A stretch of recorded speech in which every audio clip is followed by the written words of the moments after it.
Gênesis 44 é a continuação do segundo encontro de José com seus irmãos. José tenta deter eles no Egito para testar a fidelidade deles. José ordena ao seu mordomo que dê mantimentos a cada um e mais uma vez devolva o valor pago por eles no saco de cada um e no saco de Benjamim colocasse também um copo de prata. Pela manhã, eles saíram de lá e José ordenou que o mordomo fosse até eles e questionassem eles sobre o copo que usava para fazer adivinhações e que eles cometeram uma grande maldade com José. A adivinhação citada nessa passagem era uma prática muito comum da época chamada hidromancia, onde as pessoas utilizavam um recipiente com água para fazer adivinhações. José não fazia hidromancia, ele só usou aquilo como justificativa porque fazia parte do plano dele para dramatizar e falar que o copo tinha um valor inestimável. Até porque as revelações que José recebia vinham de Deus. Ele só falou aquilo como justificativa do valor do copo.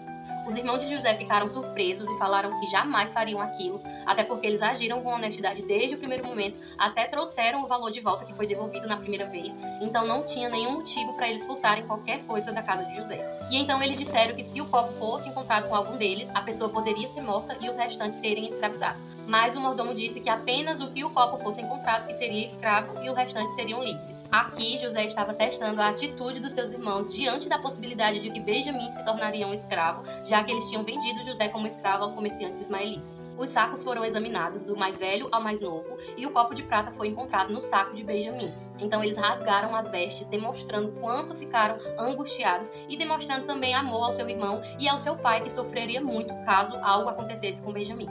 Eles retornaram ao Egito e, chegando na casa de José, se prostraram perante ele novamente, porque eles reconheciam a superioridade de José e eles estavam também rogando por misericórdia. Os irmãos de José se prontificaram a serem servos, mas José disse que somente aquele que o copo foi encontrado que seria servo e o restante poderia voltar. Ali José queria saber se a atitude deles tinha mudado ou não, se eles seriam egoístas ou expressariam amor pelo seu pai e lealdade ao seu irmão. E então Judá se aproximou e iniciou a defesa de Benjamim.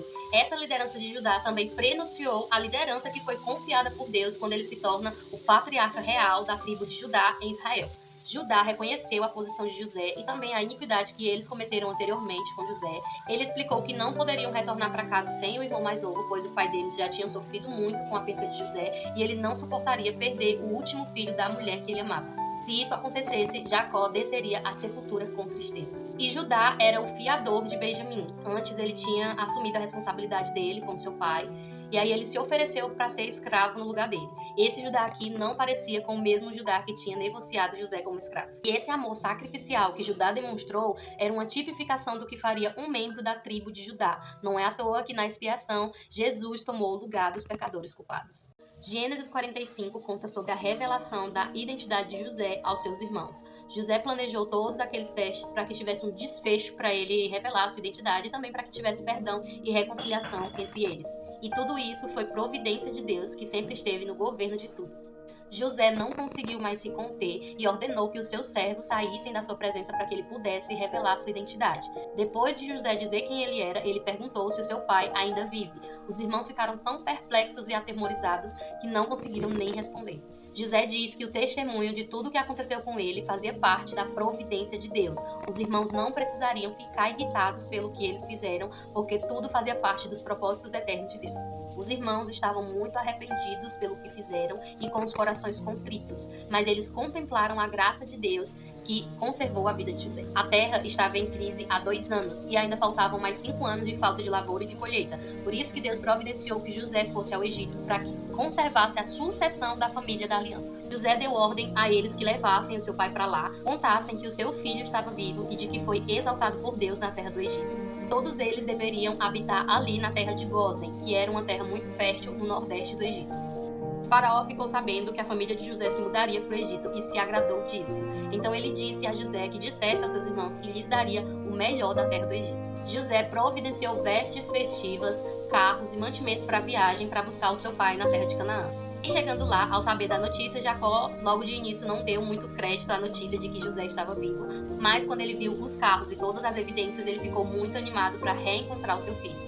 Romanos 8:28 diz: todas as coisas cooperam para o bem daqueles que amam a Deus, aqueles que são chamados segundo o seu propósito. Todas as coisas, até mesmo as ruins, estão debaixo do propósito de Deus. Nada deixa de contribuir para que o propósito de Deus seja cumprido.